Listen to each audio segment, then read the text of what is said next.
3. Assalamualaikum warahmatullahi wabarakatuh. Kami dari kelompok 29 ingin mempresentasikan toleransi dan perang dalam perspektif Islam, persatuan dalam keberagaman dan perang dalam kebenaran.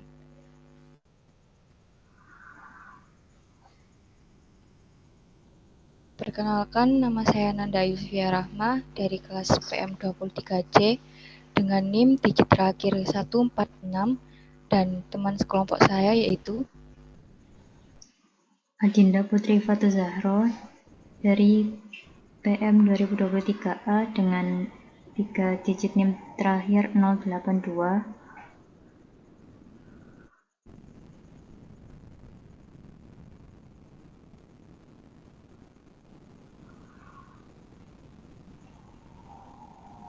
Kemudian akan disampaikan materi yang pertama oleh teman saya yaitu Nanda.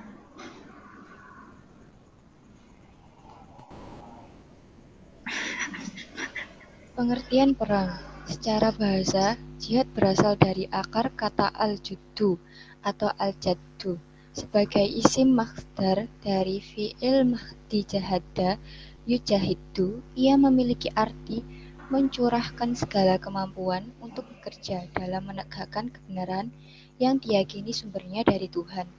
Definisi jihad menurut istilah syariat yang paling komprehensif adalah menyerahkan segala upaya demi mencapai kebenaran yang diinginkan. Hakikat jihad adalah upaya yang sungguh-sungguh untuk mencapai hal-hal yang diridhoi oleh Allah, seperti iman dan amal soleh, sekaligus untuk menolak hal-hal yang dibencinya seperti kekufuran, kefasikan, dan kemaksiatan. Faqatiluhum hatta la takuna fitnahu wa yakuna nattihu kullahu lillah fa inintahau fa innallaha bima ta'maluna basyir, yang artinya, dan perangilah mereka itu sampai tidak ada lagi fitnah dan hanya bagi Allah semata. Jika mereka berhenti dari kekafiran, maka sesungguhnya Allah Maha melihat apa yang mereka kerjakan. Surat Al-Anfal ayat 39. Berikutnya macam-macam perang.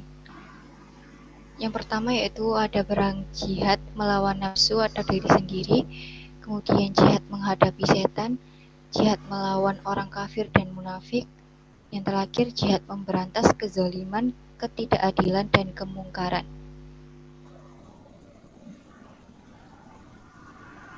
Hukum dan kajian. Istilah syariat menyerahkan segala upaya demi mencapai kebenaran yang diinginkan. Hakikat jihad adalah upaya yang sungguh-sungguh untuk mencapai hal yang diridhai oleh Allah, seperti iman dan amal soleh, sekaligus untuk menolak hal-hal yang dibencinya, seperti kekufuran, kefasikan, dan kemaksiatan. Menurut bahasa, jihad berasal dari akar kata al-jaddu atau al-haddu sebagai isim masdar dari fi'il mahdi jahada yuhjahidu. Ia memiliki arti mencurahkan segala kemampuan untuk bekerja dalam menegakkan kebenaran yang diyakini sumbernya dari Tuhan. Ibnu Matsur adalah kitabnya yang menyebutkan bahwa al-jaddu sama juga dengan al-masyaqqah yang bermakna kesulitan, sedangkan al-jaddu bisa juga berarti al-taqwa yang bermakna kemampuan dan kekuatan. Faktor-faktor penyebab perang. Beberapa ayat Al-Quran dan hadis mengandung hukum Islam yang berkaitan dengan toleransi dan perang. Berikut adalah beberapa contoh.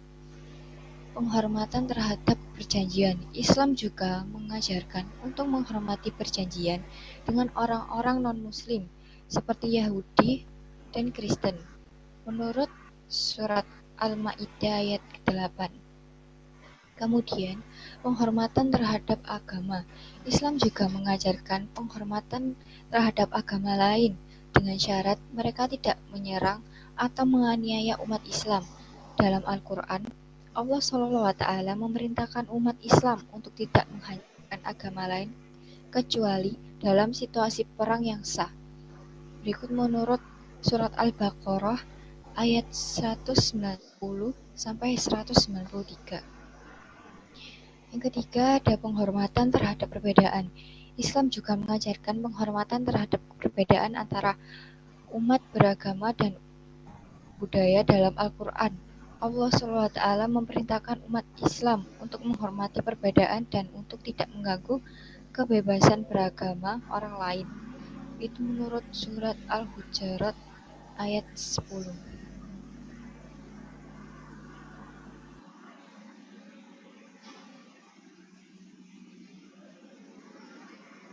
Kemudian ada bentuk-bentuk perang. Yang pertama, perang dingin. Perang dingin adalah konflik antar negara yang tidak melibatkan tindakan militer langsung, tetapi melalui perang ekonomi, politik, dan ideologi. Konflik ini terjadi antara blok barat yang dipimpin oleh Amerika Serikat dan blok timur yang dipimpin oleh Uni Soviet. Setelah Perang Dunia Kedua, Perang Dingin berlangsung dari tahun 1947 hingga 1991 dan mencapai puncaknya pada tahun 1962. Yang kedua ada Perang Saudara. Perang Saudara adalah perang antara kelompok terorganisir dalam negara bagian atau negara yang sama. Tujuan dari satu pihak mungkin adalah untuk menguasai negara atau suatu wilayah, untuk mencapai kemerdekaan suatu wilayah, atau untuk mengubah kebijakan pemerintah. Perang Saudara adalah contohnya di Yaman tahun 2015 sampai sekarang, merupakan salah satu konflik yang dijuluki krisis kemanusiaan terburuk oleh PBB di tahun 2018. Yang ketiga ada perang kemerdekaan. Perang kemerdekaan adalah perang yang bertujuan membebaskan diri dari belenggu kolonial atau penjajah. Di Indonesia, perang tersebut berlangsung pada tahun 1945 hingga 1949 untuk membebaskan bangsa dan negara dari penjajahan Belanda. Dengan segala keterbatasan yang dimiliki, bangsa Indonesia harus berjuang menghadapinya, baik melalui perjuangan diplomasi maupun perjuangan bersenjata. Yang keempat ada perang suku. Perang suku adalah situasi di mana ada dua atau lebih kelompok yang menginginkan sumber yang langka pada waktu yang sama. Sumber yang langka tidak hanya berorientasi secara ekonomi saja, tetapi secara sejarah, lingkungan, dan keamanan. Konflik perang suku sudah terjadi sejak zaman nenek moyang dan merupakan tradisi setiap suku di wilayah pegunungan untuk bertahan hidup. Contohnya konflik sosial yang terjadi di Papua dengan tentara penjaga perbatasan wilayah negara Indonesia dengan negara yang lain. Yang kelima ada perang gerilya. Perang gerilya adalah taktik untuk berperang secara bersembunyi dan berpindah tempat secara cepat dan senyap, yang sangat efektif dalam menipu dan mengelabui musuh. Tujuan dari taktik perang gerilya adalah untuk menipu dan mengelabui musuh dengan memecah konsentrasi musuh. Contohnya dalam perang gerilya adalah peristiwa serangan umum 1 Maret 1949 di Yogyakarta. Serangan umum 1 Maret 1949 merupakan suatu bentuk usaha bangsa Indonesia untuk mempertahankan kedaulatan dan kesatuan. Adanya serangan ini menunjukkan bahwa keinginan menjadi suatu bangsa yang merdeka merupakan cita-cita bangsa Indonesia yang ingin diwujudkan. Kemudian ada dampak dari perang. Dalam konteks perang, persatuan dianggap sebagai cara untuk menghindari konflik dan ketegangan sosial. Dalam Islam, perang hanya diizinkan dalam situasi yang sangat terbatas dan hanya sebagai cara terakhir untuk melindungi diri dan agama. Persatuan dalam Islam juga berarti menghormati hak-hak asasi manusia dan kebebasan beragama, sehingga perang tidak perlu dilakukan untuk merebutkan hak-hak ini. Persatuan dan perang dalam konteks Islam dapat dilihat sebagai dua konsep yang saling terkait dalam mencapai keberlangsungan hidup yang lebih damai. Persatuan dianggap sebagai cara untuk mencapai persatuan dan kesatuan bangsa serta menghindari konflik dan ketegangan sosial. Perang hanya diizinkan dalam situasi yang sangat terbatas dan hanya sebagai cara terakhir untuk melindungi diri dan agama.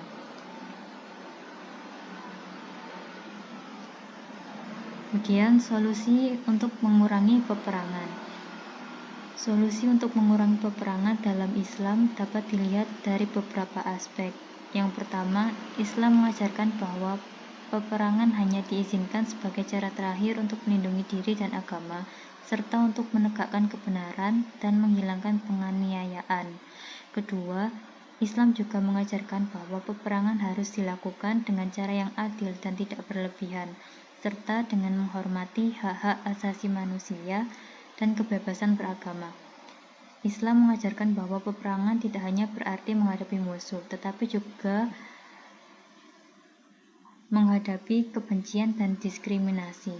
Oleh karena itu, solusi untuk mengurangi peperangan dalam Islam adalah dengan meningkatkan kesadaran dan pemahaman terhadap keberagaman, serta dengan meningkatkan toleransi dan perdamaian antar umat beragama.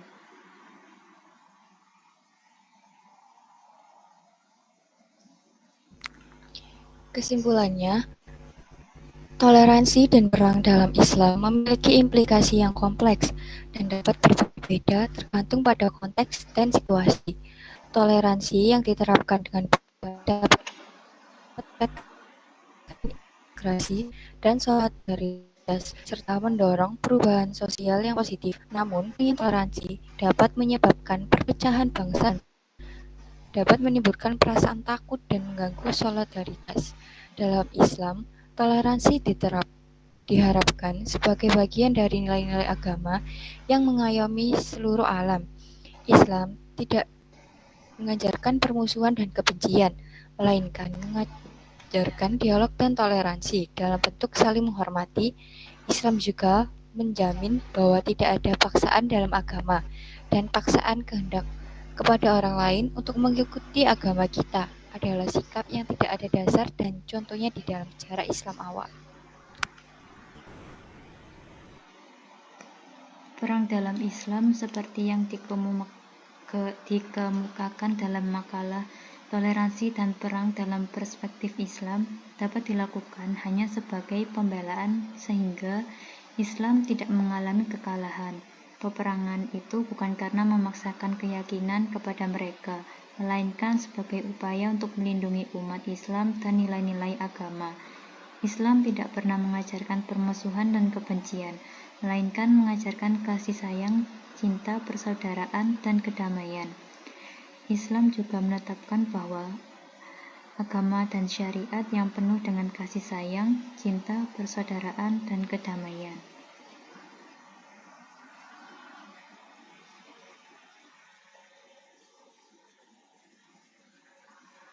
Sekian presentasi dari kelompok 29 ini.